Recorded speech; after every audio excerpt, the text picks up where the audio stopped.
I've heard of this one. This is a debut by an unknown French director. Yep. He still managed to get Sonic Youth for his soundtrack. How did he do that? Well, you know, I think it was just his luck, in a way.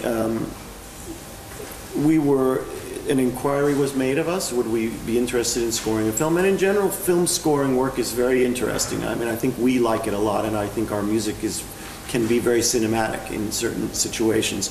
But basically, we were coming to Paris, and Fabrice and his producers invited us to a meeting, and we sat with them. We watched the rough footage that he had, and we thought it looked really good.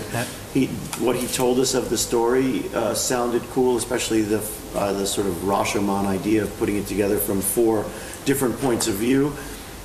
And we had the time to do it, and we just said yes. Yeah. I mean, it was as simple as that. I mean, I really love what we did for this movie.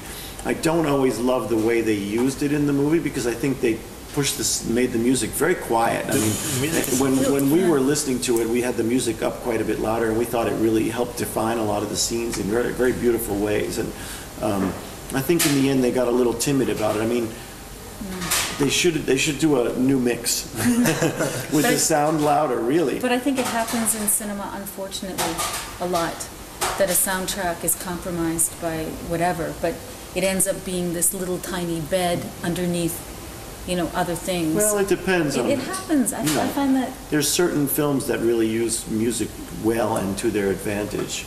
You know, like but the Vendors, CD Paris, Texas, or something like that. But stands alone. Yeah, but we released it as a soundtrack record, and we're really proud of that record. I think the record came out really beautifully, and it has much more music, obviously, than could be put in the film.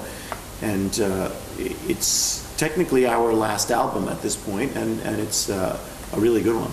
Yeah. Our most recent album, I guess I would say. I suppose you get asked a lot to make music for movies, or is it? We do get asked a lot. We don't always have time to do it or interest in the project. I mean, we've done a couple projects with... This one? Well, I was going to say with Olivier Assayas, we've done a couple projects with him. But did you do score? He used songs, like in Irma Vep. He used songs in Irma Vep, and we scored Demon Lover. Oh, right.